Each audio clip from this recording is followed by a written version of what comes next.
Adventure 9. The Adventure of the Engineer's Thumb. Of all the problems which have been submitted to my friend, Mr. Sherlock Holmes, for solution during the years of our intimacy, there were only two which I was the means of introducing to his notice, that of Mr. Hatherley's thumb, and that of Colonel Warburton's madness. Of these the latter may have afforded a finer field for an acute and original observer, but the other was so strange in its inception, and so dramatic in its details, that it may be the more worthy of being placed upon record, even if it gave my friend fewer openings for those deductive methods of reasoning by which he achieved such remarkable results. The story has, I believe, been told more than once in the newspapers, but, like all such narratives, its effect is much less striking when set forth en bloc in a single half-column of print than when the facts slowly evolve before your own eyes, and the mystery clears gradually away as each new discovery furnishes a step which leads on to the complete truth. At the time the circumstances made a deep impression upon me, and the lapse of 2 years has hardly served to weaken the effect. It was in the summer of '89, not long after my marriage, that the events occurred which I am now about to summarize. I had returned to civil practice, and had finally abandoned Holmes in his Baker Street rooms, although I continually visited him, and occasionally even persuaded him to forego his Bohemian habits so far as to come and visit us. My practice had steadily increased, and as I happened to live at no very great distance from Paddington Station, I got a few patients from among the officials. One of these, whom I had cured of a painful and lingering disease, was never weary of advertising my virtues, and of endeavouring to send me on every sufferer over whom he might have any influence. One morning, at a little before 7 o'clock, I was awakened by the maid tapping at the door to announce that 2 men had come from Paddington and were waiting in the consulting room. I dressed hurriedly, for I knew by experience that railway cases were seldom trivial, and hastened downstairs. As I descended, my old ally, the guard, came out of the room and closed the door tightly behind him. "I've got him here," he whispered, jerking his thumb over his shoulder. "He's all right." "What is it, then?" I asked, for his manner suggested that it was some strange creature which he had caged up in my room. "It's a new patient," he whispered. "I thought I'd bring him round myself. Then he couldn't slip away. There he is, all safe and sound. I must go now, doctor. I have my duties just the same as you." And off he went, this trusty toot, without even giving me time to thank him. I entered my consulting room and found a gentleman seated by the table. He was quietly dressed in a suit of heather tweed, with a soft cloth cap which he had laid down upon my books. Round one of his hands he had a handkerchief wrapped, which was mottled all over with blood stains. He was young, not more than 25, I should say, with a strong masculine face, but he was exceedingly pale, and gave me the impression of a man who was suffering from some strong agitation, which it took all his strength of mind to control. "I am sorry to knock you up so early, doctor," said he, "but I have had a very serious accident during the night. I came in by train this morning, and on inquiring at Paddington as to where I might find a doctor, a worthy fellow very kindly escorted me here. I gave the maid a card, but I see that she has left it upon the side table." I took it up and glanced at it. Mr. Victor Hatherley, Hydraulic Engineer, 16A, Victoria Street, 3rd floor. That was the name, style, and abode of my morning visitor. "I regret that I have kept you waiting," said I, sitting down in my library chair. "You are fresh from a night journey, I understand, which is in itself a monotonous occupation." "Oh, my night could not be called monotonous," said he, and laughed. He laughed very heartily, with a high ringing note, leaning back in his chair and shaking his sides. All my medical instincts rose up against that laugh. "Stop it!" I cried. Pull yourself together." And I poured out some water from a carafe. It was useless, however. He was off in one of those hysterical outbursts which come upon a strong nature when some great crisis is over and gone. Presently he came to himself once more, very weary and pale-looking. "I have been making a fool of myself," he gasped. "Not at all. Drink this." I dashed some brandy into the water, and the colour began to come back to his bloodless cheeks. "That's better," said he. "And now, doctor, perhaps you would kindly attend to my thumb, or rather to the place where my thumb used to be?" He unwound the handkerchief and held out his hand. It gave even my hardened nerves a shudder to look at it. There were 4 protruding fingers and a horrid red, spongy surface where the thumb should have been. It had been hacked or torn right out from the roots. "Good heavens!" I cried. "This is a terrible injury. It must have bled considerably." "Yes, it did. I fainted when it was done, and I think that I must have been senseless for a long time. When I came to, I found that it was still bleeding, so I tied one end of my handkerchief very tightly round the wrist and braced it up with a twig." "Excellent. You should have been a surgeon." "It is a question of hydraulics, you see, and came within my own province." "This has been done," said I, examining the wound, "by a very heavy and sharp instrument." "A thing like a cleaver," said he. "An accident, I presume?" "By no means." "What? A murderous attack?" "Very murderous indeed." "You horrify me." I sponged the wound, cleaned it, dressed it, and finally covered it over with cotton wadding and carbolized bandages. He lay back without wincing, though he bit his lip from time to time. "How is that?" I asked when I had finished. "Capital. Between your brandy and your bandage, I feel a new man. I was very weak, but I have had a good deal to go through." "Perhaps you had better not speak of the matter. It is evidently trying to your nerves." "Oh, no, not now. I shall have to tell my tale to the police. But, between ourselves, if it were not for the convincing evidence of this wound of mine, I should be surprised if they believed my statement, for it is a very extraordinary one, and I have not much in the way of proof with which to back it up. And even if they believe me, the clues which I can give them are so vague that it is a question whether justice will be done." "Ha!" cried I.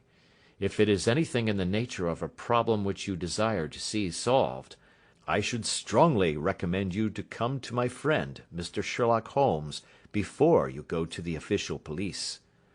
"Oh, I have heard of that fellow," answered my visitor, "and I should be very glad if he would take the matter up, though of course I must use the official police as well. Would you give me an introduction to him?"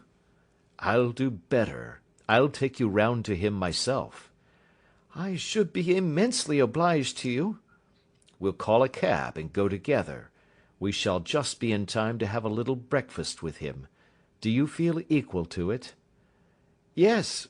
I shall not feel easy until I have told my story." "Then my servant will call a cab, and I shall be with you in an instant." I rushed upstairs, explained the matter shortly to my wife, and in 5 minutes was inside a hansom, driving with my new acquaintance to Baker Street. Sherlock Holmes was, as I expected, lounging about his sitting-room in his dressing-gown, reading the agony column of the Times and smoking his before-breakfast pipe, which was composed of all the plugs and dottles left from his smokes of the day before, all carefully dried and collected on the corner of the mantelpiece. He received us in his quietly genial fashion, ordered fresh rashers and eggs, and joined us in a hearty meal. When it was concluded he settled our new acquaintance upon the sofa, placed a pillow beneath his head, and laid a glass of brandy and water within his reach. "It is easy to see that your experience has been no common one, Mr. Hatherley," said he. "Pray lie down there and make yourself absolutely at home. Tell us what you can. but stop when you are tired, and keep up your strength with a little stimulant." "Thank you," said my patient, "but I have felt another man since the doctor bandaged me, and I think that your breakfast has completed the cure. I shall take up as little of your valuable time as possible, so I shall start at once upon my peculiar experiences."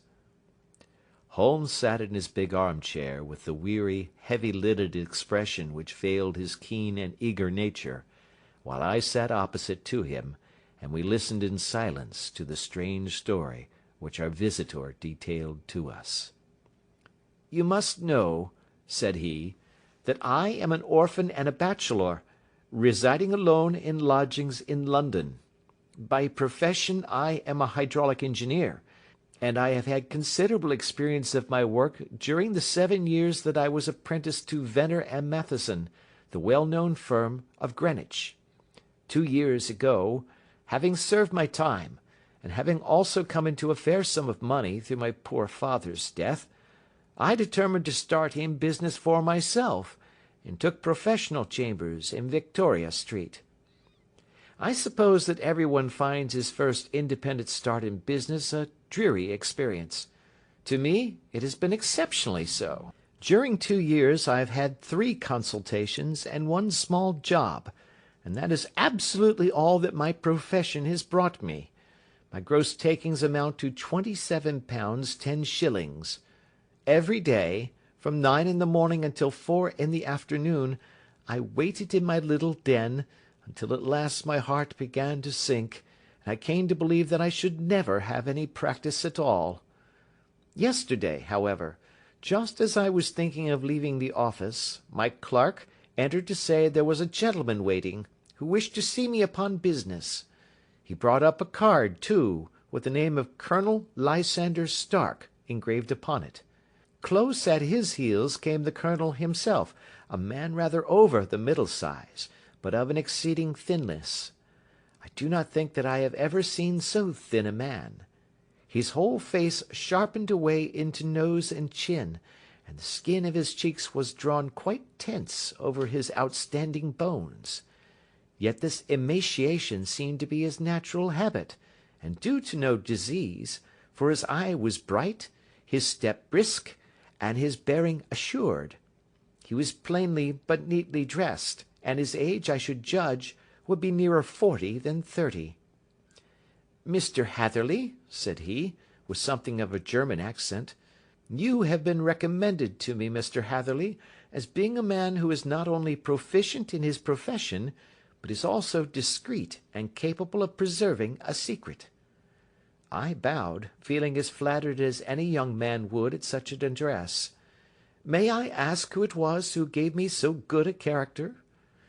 "Well, perhaps it is better that I should not tell you that just at this moment. I have it from the same source that you are both an orphan and a bachelor, and are residing alone in London." "That is quite correct," I answered, "but you will excuse me if I say that I cannot see how all this bears upon my professional qualifications. I understand that it was on a professional matter that you wished to speak to me?" "Undoubtedly so, but you will find that all I say is really to the point. I have a professional commission for you, but absolute secrecy is quite essential. Absolute secrecy, you understand, and of course we may expect that more from a man who is alone than from one who lives in the bosom of his family." "If I promise to keep a secret," said I, "you may absolutely depend upon my doing so." He looked very hard at me as I spoke, and it seemed to me that I had never seen so suspicious and questioning an eye. "Do you promise, then?" said he at last. "Yes, I promise." "Absolute and complete silence before, during, and after? No reference to the matter at all, either in word or writing?" "I have already given you my word." "Very good." He suddenly sprang up, and darting like lightning across the room, he flung open the door. The passage outside was empty. "That's all right," said he, coming back. "I know that clerks are sometimes curious as to their master's affairs. Now we can talk in safety." He drew up his chair very close to mine, and began to stare at me again with the same questioning and thoughtful look. A feeling of repulsion, and of something akin to fear, had begun to rise within me at the strange antics of this fleshless man.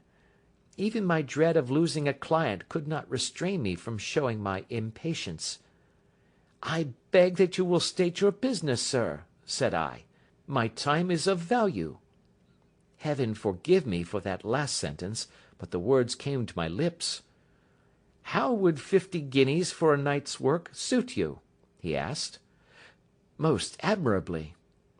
"I say a night's work, but an hour's would be nearer the mark. I simply want your opinion about a hydraulic stamping machine which has got out of gear. If you show us what is wrong, we shall soon set it right ourselves. What do you think of such a commission as that?" "The work appears to be light and the pay munificent." "Precisely so. We shall want you to come to-night by the last train." "Where to?" "To Eyford, in Berkshire. It is a little place near the borders of Oxfordshire, and within 7 miles of Reading. There is a train from Paddington which would bring you there at about 11:15. "Very good." "I shall come down in a carriage to meet you." "There is a drive, then?" "Yes, our little place is quite out in the country. It is a good 7 miles from Eyford station." "Then we can hardly get there before midnight. I suppose there would be no chance of a train back. I should be compelled to stop the night." "Yes, we could easily give you a shakedown."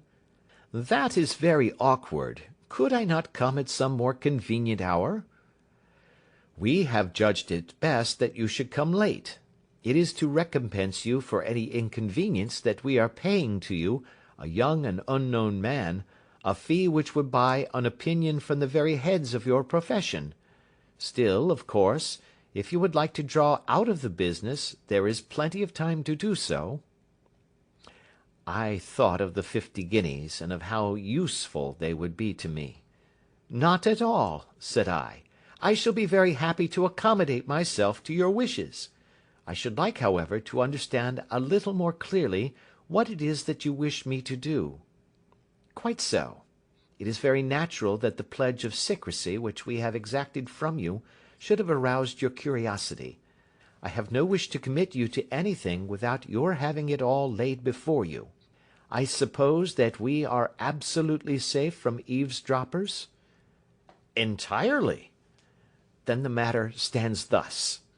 You are probably aware that Fuller's earth is a valuable product, and that it is only found in 1 or 2 places in England?" "I have heard so."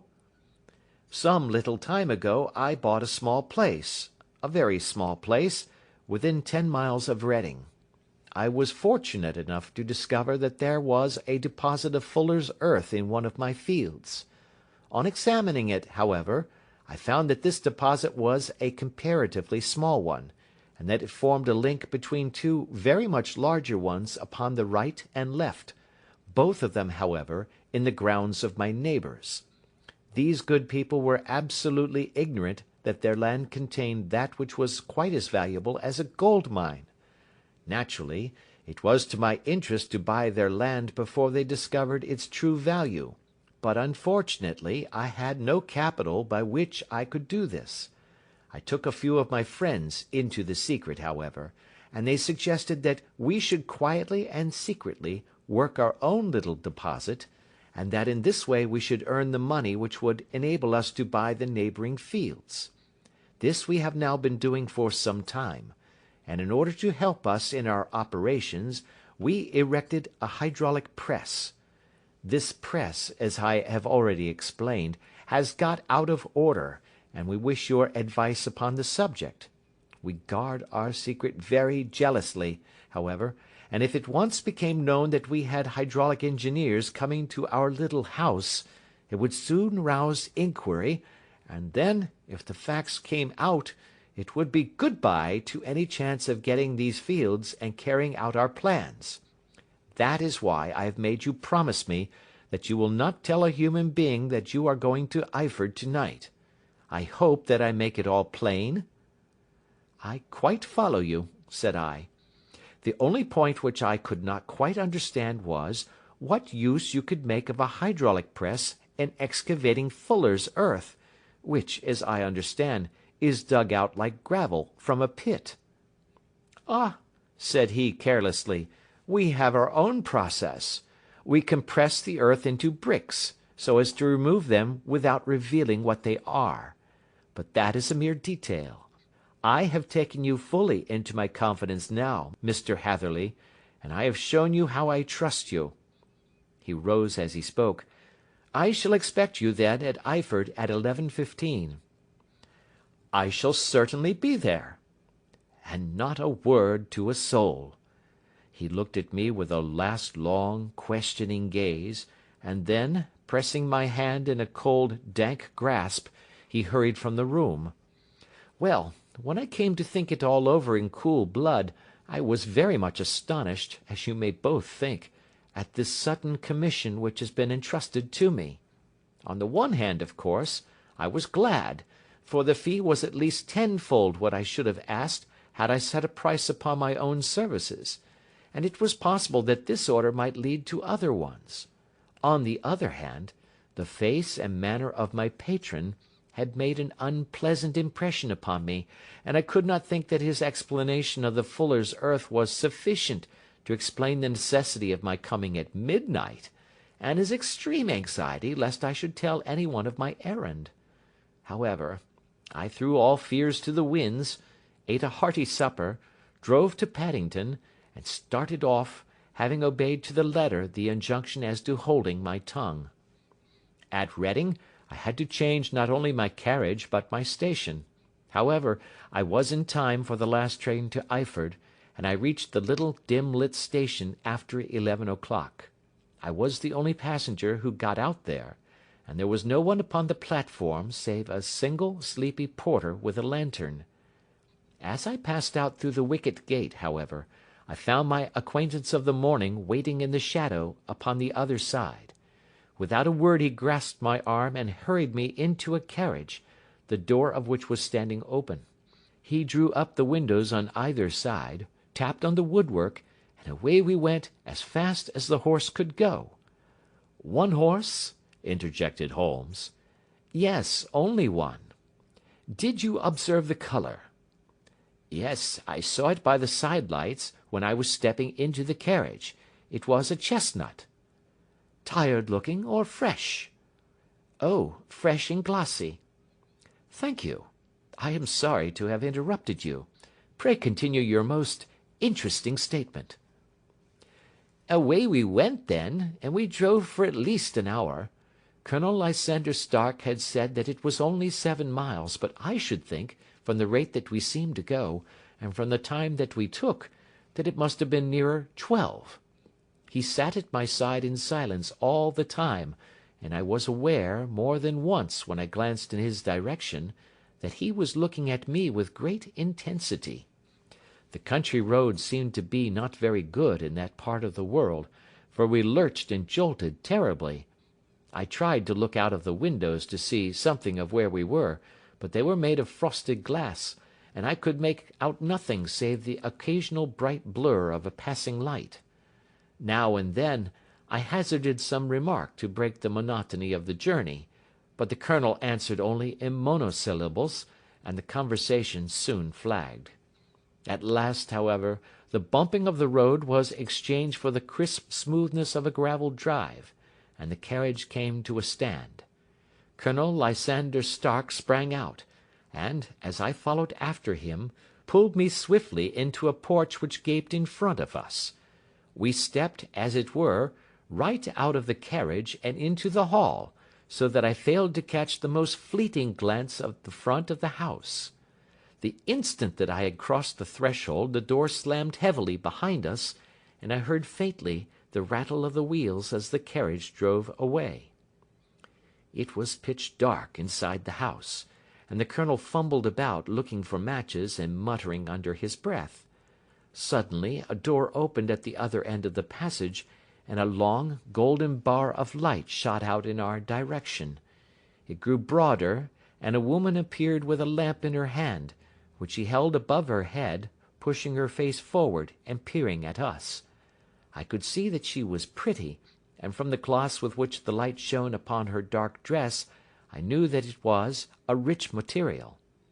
She spoke a few words in a foreign tongue, in a tone as though asking a question, and when my companion answered in a gruff monosyllable, she gave such a start that the lamp nearly fell from her hand. Colonel Stark went up to her, whispered something in her ear, and then, pushing her back into the room from whence she had come, he walked towards me again with the lamp in his hand. "Perhaps you will have the kindness to wait in this room for a few minutes," said he, throwing open another door. It was a quiet, little, plainly furnished room, with a round table in the centre, on which several German books were scattered. Colonel Stark laid down the lamp on the top of a harmonium beside the door. "I shall not keep you waiting an instant," said he, and vanished into the darkness. I glanced at the books upon the table, and in spite of my ignorance of German I could see that 2 of them were treatises on science, the others being volumes of poetry. Then I walked across to the window, hoping that I might catch some glimpse of the countryside, but an oak shutter, heavily barred, was folded across it. It was a wonderfully silent house. There was an old clock ticking loudly somewhere in the passage, but otherwise everything was deadly still. A vague feeling of uneasiness began to steal over me. Who were these German people, and what were they doing living in this strange, out-of-the-way place? And where was the place? I was 10 miles or so from Eyford, that was all I knew, but whether north, south, east, or west, I had no idea. For that matter, Reading, and possibly other large towns, were within that radius, so the place might not be so secluded after all. Yet it was quite certain, from the absolute stillness, that we were in the country. I paced up and down the room, humming a tune under my breath to keep up my spirits, and feeling that I was thoroughly earning my 50-guinea fee. Suddenly, without any preliminary sound in the midst of the utter stillness, the door of my room swung slowly open. The woman was standing in the aperture, the darkness of the hall behind her, the yellow light from my lamp beating upon her eager and beautiful face. I could see at a glance that she was sick with fear, and the sight sent a chill to my own heart.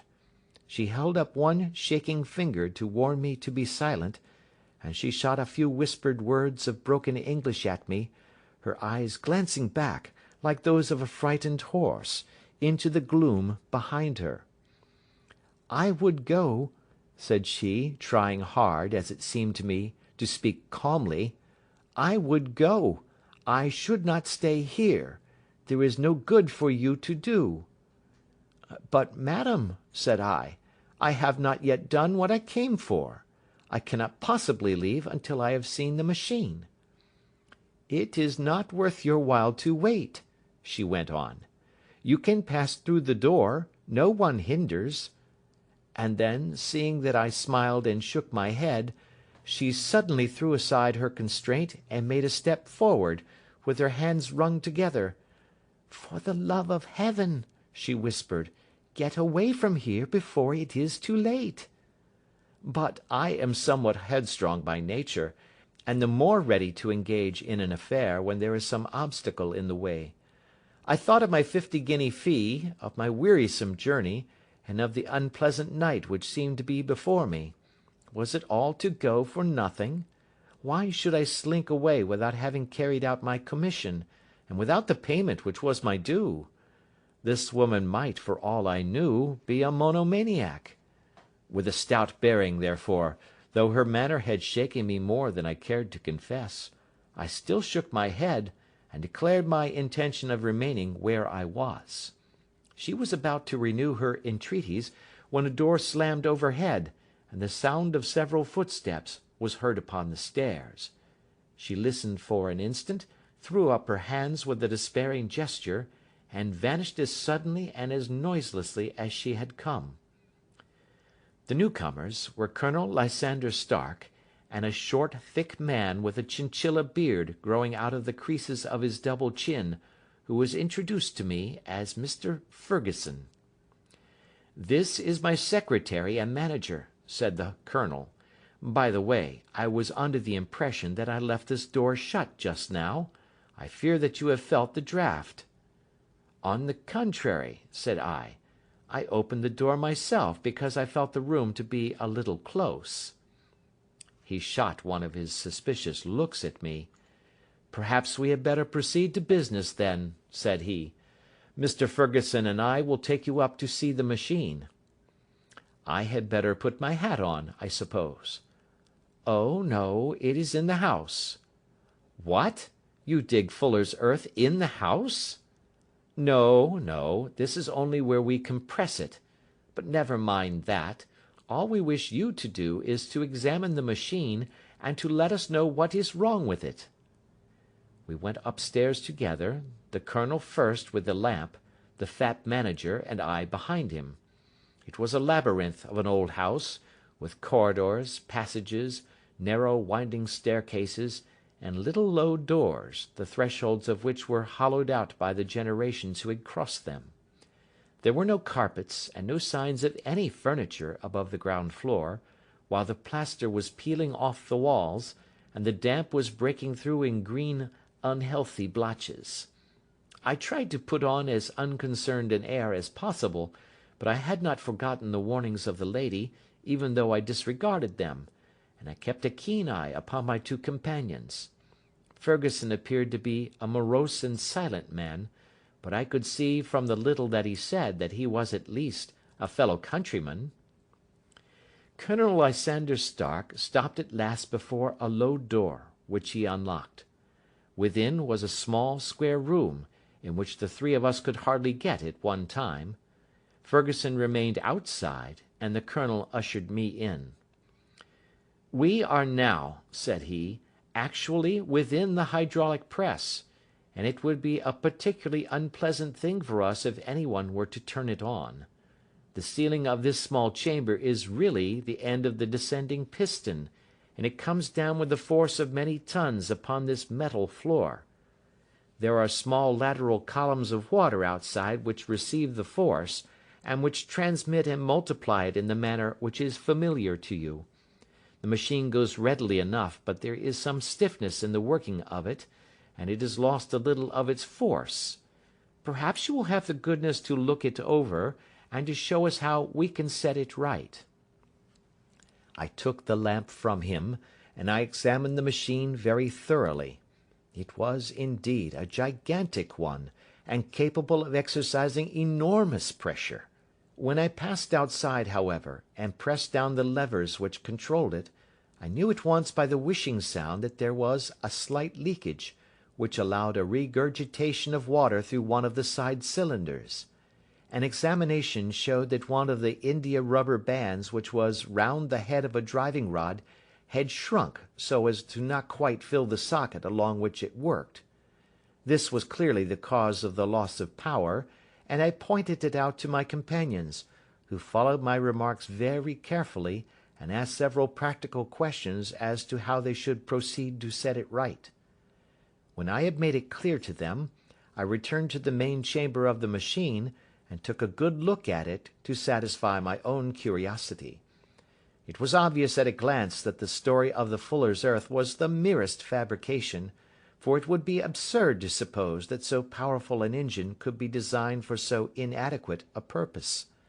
The walls were of wood, but the floor consisted of a large iron trough, and when I came to examine it, I could see a crust of metallic deposit all over it. I had stooped and was scraping at this to see exactly what it was, when I heard a muttered exclamation in German, and saw the cadaverous face of the colonel looking down at me. "What are you doing there?" he asked. I felt angry at having been tricked by so elaborate a story as that which he had told me. "I was admiring your fuller's earth," said I. "I think that I should be better able to advise you as to your machine, if I knew what the exact purpose was for which it was used." The instant that I uttered the words, I regretted the rashness of my speech. His face set hard, and a baleful light sprang up in his grey eyes. "Very well," said he, "you shall know all about the machine." He took a step backward, slammed the little door, and turned the key in the lock. I rushed towards it and pulled at the handle, but it was quite secure, and did not give in the least to my kicks and shoves. "Hello!" I yelled. "Hullo! Colonel, let me out!" And then suddenly in the silence I heard a sound which set my heart into my mouth. It was the clank of the levers and the swish of the leaking cylinder. He had set the engine at work. The lamp still stood upon the floor where I had placed it when examining the trough. By its light I saw that the black ceiling was coming down upon me, slowly, jerkily, but, as none knew better than myself, with a force which must within a minute grind me to a shapeless pulp. I threw myself screaming against the door, and dragged with my nails at the lock. I implored the colonel to let me out, but the remorseless clanking of the levers drowned my cries. The ceiling was only a foot or two above my head, and with my hand upraised I could feel its hard, rough surface. Then it flashed through my mind that the pain of my death would depend very much upon the position in which I met it. If I lay on my face, the weight would come upon my spine, and I shuddered to think of that dreadful snap. Easier the other way, perhaps, and yet, had I the nerve to lie and look up at that deadly black shadow wavering down upon me? Already I was unable to stand erect, when my eye caught something which brought a gush of hope back to my heart. I have said that though the floor and ceiling were of iron, the walls were of wood. As I gave a last hurried glance around, I saw a thin line of yellow light between two of the boards, which broadened and broadened as a small panel was pushed backwards. For an instant I could hardly believe that here was indeed a door which led away from death. The next instant I threw myself through, and lay half fainting upon the other side. The panel had closed again behind me, but the crash of the lamp, and a few moments afterwards the clang of the two slabs of metal, told me how narrow had been my escape. I was recalled to myself by a frantic plucking at my wrist, and I found myself lying upon the stone floor of a narrow corridor, while a woman bent over me and tugged at me with her left hand, while she held a candle in her right. It was the same good friend whose warning I had so foolishly rejected. "Come, come," she cried breathlessly. "They will be here in a moment. They will see that you are not there. Oh, do not waste the so precious time, but come." This time, at least, I did not scorn her advice. I staggered to my feet, and ran with her along the corridor and down a winding stair. The latter led to another broad passage, and just as we reached it we heard the sound of running feet and the shouting of two voices, one answering the other from the floor on which we were, and from the one beneath. My guide stopped and looked about her like one who is at her wit's end. Then she threw open a door which led into a bedroom, through the window of which the moon was shining brightly. "It is your only chance," said she. "It is high, but it may be that you can jump it."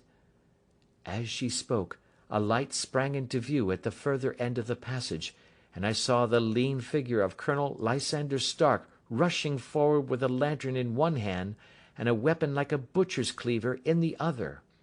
I rushed across the bedroom, flung open the window, and looked out. How quiet and sweet and wholesome the garden looked in the moonlight, and it could not be more than 30 feet down. I clambered out upon the sill, but I hesitated to jump until I should have heard what passed between my saviour and the ruffian who pursued me. If she were ill used, then at any risks I was determined to go back to her assistance. The thought had hardly flashed through my mind before he was at the door, pushing his way past her, and she threw her arms round him and tried to hold him back. "Fritz, Fritz," she cried in English, "remember your promise after the last time. You said it should not be again. He will be silent. Oh, he will be silent." "You are mad, Elise," he shouted, struggling to break away from her. "You will be the ruin of us. He has seen too much. Let me pass, I say." He dashed her to one side, and rushing to the window, cut at me with his heavy weapon. I had let myself go, and was hanging by the hands to the sill, when his blow fell. I was conscious of a dull pain, my grip loosened, and I fell into the garden below. I was shaken, but not hurt by the fall, so I picked myself up and rushed off among the bushes as hard as I could run, for I understood that I was far from being out of danger yet. Suddenly, however, as I ran, a deadly dizziness and sickness came over me. I glanced down at my hand, which was throbbing painfully, and then for the first time saw that my thumb had been cut off, and that the blood was pouring from my wound. I endeavoured to tie my handkerchief round it, but there came a sudden buzzing in my ears, and next moment I fell in a dead faint among the rose bushes. How long I remained unconscious I cannot tell. It must have been a very long time, for the moon had sunk, and a bright morning was breaking when I came to myself. My clothes were all sodden with dew, and my coat sleeve was drenched with blood from my wounded thumb. The smarting of it recalled in an instant all the particulars of my night's adventure, and I sprang to my feet with the feeling that I might hardly yet be safe from my pursuers. But to my astonishment, when I came to look round me, neither house nor garden were to be seen. I had been lying in an angle of the hedge close by the high road, and just a little lower down was a long building, which proved, upon my approaching it, to be the very station at which I had arrived upon the previous night. Were it not for the ugly wound upon my hand, all that had passed during those dreadful hours might have been an evil dream. Half dazed, I went into the station and asked about the morning train. There would be one to Reading in less than an hour. The same porter was on duty, I found, as had been there when I arrived. I inquired of him whether he had ever heard of Colonel Lysander Stark. The name was strange to him. Had he observed a carriage the night before waiting for me? No, he had not. Was there a police station anywhere near? There was one about 3 miles off. It was too far for me to go, weak and ill as I was. I determined to wait until I got back to town before telling my story to the police. It was a little past 6 when I arrived, so I went first to have my wound dressed, and then the doctor was kind enough to bring me along here. I put the case into your hands, and shall do exactly what you advise." We both sat in silence for some little time after listening to this extraordinary narrative. Then Sherlock Holmes pulled down from the shelf one of the ponderous commonplace books in which he placed his cuttings. "Here is an advertisement which will interest you," said he. "It appeared in all the papers about a year ago. Listen to this. 'Lost, on the 9th instant, Mr. Jeremiah Hayling, aged 26, a hydraulic engineer. Left his lodgings at 10 o'clock at night, and has not been heard of since. Was dressed in, etc., etc.' Ha! That represents the last time that the Colonel needed to have his machine overhauled, I fancy." "Good heavens!" cried my patient. "Then that explains what the girl said." "Undoubtedly. It is quite clear that the Colonel was a cool and desperate man, who was absolutely determined that nothing should stand in the way of his little game, like those out-and-out pirates who will leave no survivor from a captured ship. Well, every moment now is precious, so if you feel equal to it, we shall go down to Scotland Yard at once as a preliminary to starting for Eyford." Some 3 hours or so afterwards we were all in the train together, bound from Reading to the little Berkshire village. There were Sherlock Holmes, the hydraulic engineer, Inspector Bradstreet of Scotland Yard, a plain-clothes man, and myself. Bradstreet had spread an ordnance map of the county out upon the seat, and was busy with his compasses drawing a circle with Eyford for its centre. "There you are," said he. "That circle is drawn at a radius of 10 miles from the village. The place we want must be somewhere near that line. You said 10 miles, I think, sir?" "It was an hour's good drive." And you think that they brought you back all that way when you were unconscious? They must have done so. I have a confused memory, too, of having been lifted and conveyed somewhere. What I cannot understand, said I, is why they should have spared you when they found you lying fainting in the garden. Perhaps the villain was softened by the woman's entreaties. I hardly think that likely. I never saw a more inexorable face in my life. Oh, we shall soon clear up all that, said Bradstreet. Well, I have drawn my circle, and I only wish I knew at what point upon it the folk that we are in search of are to be found. I think I could lay my finger on it, said Holmes quietly. Really now, cried the inspector, you have formed your opinion. Come now, we shall see who agrees with you. I say it is south, for the country is more deserted there. And I say east, said my patient. I am for west, remarked the plain-clothes man. There are several quiet little villages up there. And I am for north, said I, because there are no hills there, and our friend says he did not notice the carriage go up any. Come, cried the inspector, laughing. It's a very pretty diversity of opinion. We have boxed the compass among us. Who do you give your casting vote to? You are all wrong. But we can't all be. Oh, yes, you can. This is my point. He placed his finger in the center of the circle. This is where we shall find them. But the 12-mile drive? Gasped Hatherley. 6 out and 6 back. Nothing simpler. You say yourself that the horse was fresh and glossy when you got in. How could it be that it had gone 12 miles over heavy roads?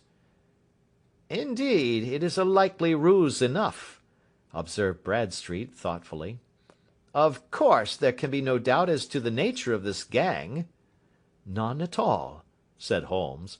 They are coiners on a large scale, and have used the machine to form the amalgam which has taken the place of silver. We have known for some time that a clever gang was at work, said the inspector. They have been turning out half-crowns by the thousand. We even traced them as far as Reading, but could get no farther, for they had covered their traces in a way that showed that they were very old hands. But now, thanks to this lucky chance, I think that we have got them right enough. But the inspector was mistaken, for those criminals were not destined to fall into the hands of justice. As we rolled into Eyford Station, we saw a gigantic column of smoke which streamed up from behind a small clump of trees in the neighbourhood, and hung like an immense ostrich feather over the landscape. A house on fire? asked Bradstreet, as the train steamed off again on its way. Yes, sir, said the station-master. When did it break out? I hear that it was during the night, sir, but it has got worse, and the whole place is in a blaze. Whose house is it? Dr. Betcher's. Tell me, broke in the engineer, is Dr. Betcher a German, very thin, with a long, sharp nose? The station-master laughed heartily. No, sir. Dr. Betcher is an Englishman, and there isn't a man in the parish who has a better lined waistcoat. But he has a gentleman staying with him, a patient, as I understand, who is a foreigner, and he looks as if a little good Berkshire beef would do him no harm. The station-master had not finished his speech before we were all hastening in the direction of the fire. The road topped a low hill, and there was a great widespread whitewashed building in front of us, spouting fire at every chink and window, while in the garden in front 3 fire engines were vainly striving to keep the flames under. "That's it!" cried Hatherley, in intense excitement. "There is the gravel drive, and there are the rose bushes where I lay. That second window is the one that I jumped from." "Well, at least," said Holmes, "you have had your revenge upon them. There can be no question that it was your oil lamp which, when it was crushed in the press, set fire to the wooden walls, though no doubt they were too excited in the chase after you to observe it at the time. Now keep your eyes open in this crowd for your friends of last night. though I very much fear that they are a good 100 miles off by now." And Holmes's fears came to be realized, for from that day to this no word has ever been heard either of the beautiful woman, the sinister German, or the morose Englishman. Early that morning a peasant had met a cart, containing several people and some very bulky boxes, driving rapidly in the direction of Reading, but there all traces of the fugitives disappeared, and even Holmes's ingenuity failed ever to discover the least clue as to their whereabouts. The firemen had been much perturbed at the strange arrangements which they had found within, and still more so by discovering a newly severed human thumb upon a window-sill of the second floor. About sunset, however, their efforts were at last successful, and they subdued the flames, but not before the roof had fallen in, and the whole place been reduced to such absolute ruin that, save some twisted cylinders and iron piping, not a trace remained of the machinery which had cost our unfortunate acquaintance so dearly. Large masses of nickel and of tin were discovered stored in an outhouse, but no coins were to be found, which may have explained the presence of those bulky boxes which have been already referred to. How our hydraulic engineer had been conveyed from the garden to the spot where he recovered his senses might have remained for ever a mystery were it not for the soft mould, which told us a very plain tale. He had evidently been carried down by two persons, one of whom had remarkably small feet, and the other unusually large ones. On the whole, it was most probable that the silent Englishman, being less bold or less murderous than his companion, had assisted the woman to bear the unconscious man out of the way of danger. "Well," said our engineer ruefully, as we took our seats to return once more to London, "it has been a pretty business for me. I have lost my thumb, and I have lost a 50-guinea fee, and what have I gained?" "Experience," said Holmes, laughing. "Indirectly it may be of value, you know. You have only to put it into words to gain the reputation of being excellent company for the remainder of your existence."